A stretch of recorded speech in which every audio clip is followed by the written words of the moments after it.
Luis Enrique, el hombre que volvió a conquistar Europa. Hay historias en el fútbol que no se explican solo con títulos.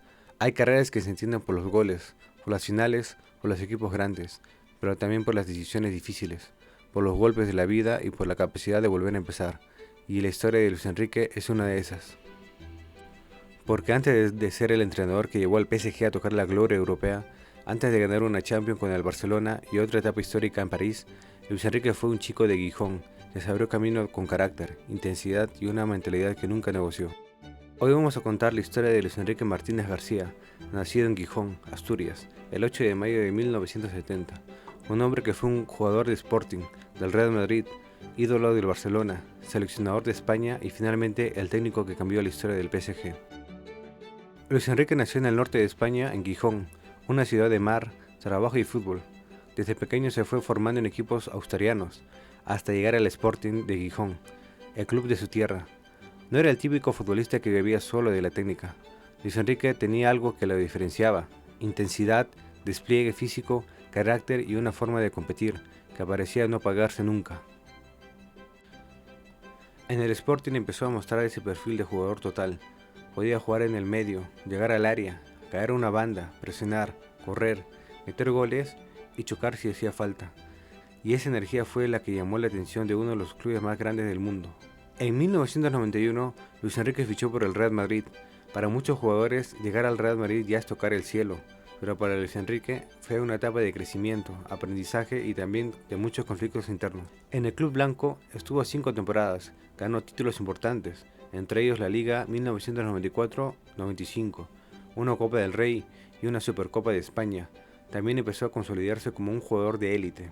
Pero su relación con el madridismo nunca terminó de ser perfecta. Luis Enrique tenía personalidad fuerte, no era un futbolista fácil de encasillar, y cuando terminó su contrato, tomó una decisión que iba a cambiar para siempre la percepción de su carrera. Se fue al máximo rival. En 1996, Luis Enrique dejó el Real Madrid y fichó por el FC Barcelona, y ahí empezó una de las transformaciones más curiosas del fútbol español. Cuando Luis Enrique llegó al Barcelona, muchos dudaban. Venía del Real Madrid, y en un club como el Barça, eso no se olvida fácilmente. Pero Luis Enrique hizo algo que pocos consiguen: se ganó la afición con hechos. No llegó prometiendo amor eterno, llegó corriendo, peleando cada pelota, marcando goles, celebrando con rabia y demostrando que dentro del campo lo daba todo para la camiseta azulgrana. El propio Barcelona recuerda que su adaptación fue rapidísima y que la afición valoró su espíritu de lucha, su carácter y su identificación con los colores del club. En el Barça jugó desde 1996 hasta el 2004. Llegó a ser el capitán y compartió vestuario con figuras que años después también serían importantes en el fútbol mundial, como Xavi Hernández y Andrés Iniesta. Como jugador azulgrana ganó 2 ligas, 2 Copas del Rey, una Supercopa de España, una Recopa de Europa y una Supercopa de Europa. Pero más allá de los títulos, Luis Enrique se convirtió en símbolo de intensidad. Era ese jugador que quizá no siempre tenía los focos, pero que siempre aparecía en los partidos grandes. Tenía gol, temperamento y una energía que conectaba con la grada. Mientras brillaba en clubes, Luis Enrique también tuvo una carrera importante con la selección española. Fue parte de la España que ganó el oro olímpico en Barcelona 1992, uno de los momentos más recordados del fútbol español, antes de la generación dorada de 2008 a 2012. También jugó los mundiales de 1994, 1998 y 2002, además de la Eurocopa de 1996. Uno de los episodios más recordados de su carrera internacional ocurrió en el Mundial de 1994, contra Italia, cuando Mauro Tassotti le dio un codazo que le rompió la nariz. La imagen de Luis Enrique sangrando quedó grabada en la historia del fútbol español.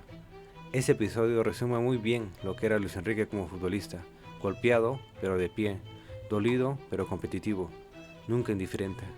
En 2004, Luis Enrique se retiró como futbolista, pero no se alejó del fútbol. Después de colgar las botas, empezó a prepararse para una nueva etapa: ser entrenador. Y como técnico, su camino no empezó en lo más alto, empezó en la filial del Barcelona. Entre 2008 y 2011 dirigió el Barça B. Allí trabajó con una generación muy interesante, con jugadores como Sergi Roberto, Marc Bartra, Martín Montoya, Thiago Alcántara, Jonathan Soriano.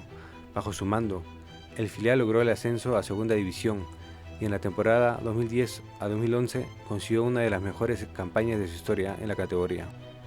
Ese paso por el Barça B fue clave, Ahí Luis Enrique empezó a formar su idea: equipos intensos, valientes, físicos, con presión, posesión, agresividad y mentalidad ganadora.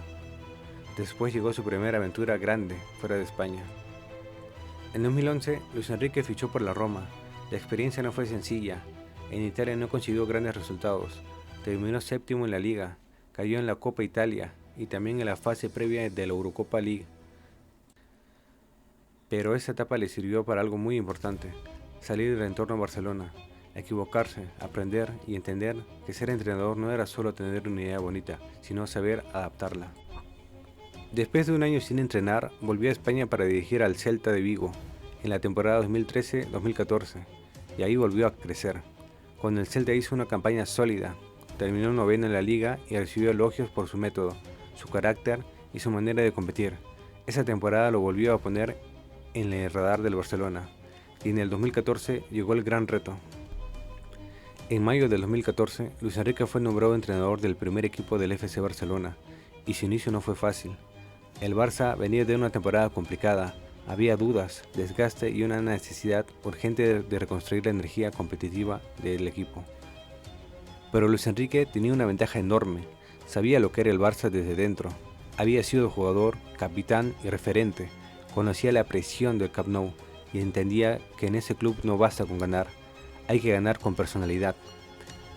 En su primera temporada formó uno de los tridentes ofensivos más temibles de la historia: Messi, Suárez y Neymar, la famosa MSN. Pero su Barça no era solo ataque, era presión, velocidad, transiciones, carácter y una enorme capacidad para golpear en los momentos importantes. La temporada 2014-2015 terminó siendo histórica. El Barcelona ganó la Liga, la Copa del Rey y la Champions League. En la final de la Copa venció al Atlético Club 3-1 y en la final de la Champions derrotó a la Juventus también por 3-1. Luis Enrique había logrado el triplete en su primera temporada como entrenador del Barça, pero no se quedó ahí. En 3 temporadas con el Barcelona ganó 9 títulos de 13 posibles: una Champions League, una Mundial de Clubes, una Supercopa de Europa, 2 Ligas, 3 Copas del Rey y una Supercopa de España. En 2017 se fue del Barcelona dejando una marca tremenda, pero su historia todavía tendría capítulos mucho más duros. En 2018 Luis Enrique fue nombrado seleccionador de España. Llegó con una idea clara: renovar, competir, imponer personalidad y construir una selección más agresiva. Pero en 2019 tuvo que dejar el cargo por motivos familiares. Ese año Luis Enrique vivió el golpe más duro de su vida: la muerte de su hija Shanna, de solo 9 años, después de luchar durante 5 meses contra un osteosarcoma, un tipo de cáncer óseo. ESPN recogió el comunicado en el que Luis Enrique confirmó la noticia y agradeció el apoyo recibido durante esos meses. Este momento hay que contarlo con respeto, porque aquí el fútbol queda en segundo plano. Luis Enrique dejó de pelear por partidos, convocatorias y resultados para estar con su familia en la batalla más difícil. Y aún así, tiempo después decidió volver. Volvió a la selección española en noviembre del 2019 y dirigió a España hasta diciembre de 2022. Con él, España llegó a semifinales de la Euro 2020 y a la final de la Nations League 2020-2021. Su etapa terminó después del Mundial de Qatar 2022, cuando España fue eliminada por Marruecos en octavos de final. Fue una etapa con críticas, con debates y con mucha exposición. Luis Enrique nunca fue un técnico neutral para la opinión pública: o lo querían o lo criticaban fuerte, pero algo nunca se lo pudo negar: siempre defendió su idea. En julio de 2023, Luis Enrique llegó al Paris Saint-Germain y el reto era enorme. El PSG era un club acostumbrado a ganar en Francia, pero con una obsesión: la Champions League. Habían pasado grandes estrellas por París: Neymar, Messi, Mbappé, Sergio Ramos, Di María, Ibrahimovic y muchos más, pero la Champions se resistía.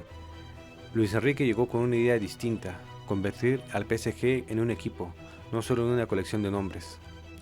Su proyecto apostó por juventud, solidaridad, presión, esfuerzo colectivo y disciplina, y ahí empezó el cambio. En la temporada 2024-25, el PSG ganó su primera Champions League al vencer 5-0 al Inter de Milán en la final. Fue un resultado histórico y una noche que cambió para siempre la historia del club parisino. Pero Luis Enrique todavía tenía otro golpe sobre la mesa. La temporada 2025-26 confirmó que lo del PSG no había sido casualidad. El equipo de Luis Enrique volvió a llegar a la final de la Champions League esta vez contra el Arsenal. El partido terminó 1-1 y en la tanda de penales el PSG se impuso 4-3. Con eso, el club francés ganó su segunda Champions League consecutiva, y este título convirtió a Luis Enrique en una figura todavía más grande dentro del club. Según el propio PSG, bajo su mando, el equipo ganó 5 trofeos en esa temporada: Supercopa de Europa, Copa Internacional, Trophy de Champions, Liga 1 y Champions League. Además, el club lo presenta como el entrenador más exitoso de su historia, con 12 títulos. Ese dato es brutal, porque durante años se decía que el PSG necesitaba de estrellas para ganar Europa. Pero Luis Enrique demostró algo distinto, que el PSG necesitaba una idea, una estructura, un equipo y un líder capaz de poner el colectivo por encima del ego. Luis Enrique no es una historia simple. Fue jugador del Real Madrid y terminó siendo ídolo del Barcelona. Fue campeón como futbolista y también como entrenador. Ganó un triplete con Messi, Suárez y Neymar, pero años después volvió a ganar Europa con un PSG más joven, más colectivo y más disciplinado. También conoció el dolor más profundo fuera del fútbol, y aún así volvió a entrenar, volvió a competir, volvió a ganar, volvió a levantar una Champions. Por eso cuando se habla de Luis Enrique no se habla solo de un técnico ganador, se habla de carácter, de intensidad, de resiliencia, de una idea llevada hasta el final. Porque Luis Enrique pasó de Gijón al Bernabéu, del Bernabéu al Camp Nou, del Camp Nou a la gloria europea, de la tragedia personal al regreso, y de la crítica al reconocimiento mundial. Y hoy, después de conquistar otra Champions con el PSG, su legado ya no depende de una camiseta, ni de un solo equipo. Luis Enrique ya escribió su nombre en la historia del fútbol, y lo hizo a su manera. Luis Enrique no solo ganó títulos, ganó batallas, sobrevivió al dolor y volvió a levantar Europa, con una idea clara, que ningún nombre está por encima del equipo. Si te gustó esta historia, déjame tu like, comenta qué otro personaje del fútbol quieres que repasemos, y sígueme para más historias como esta.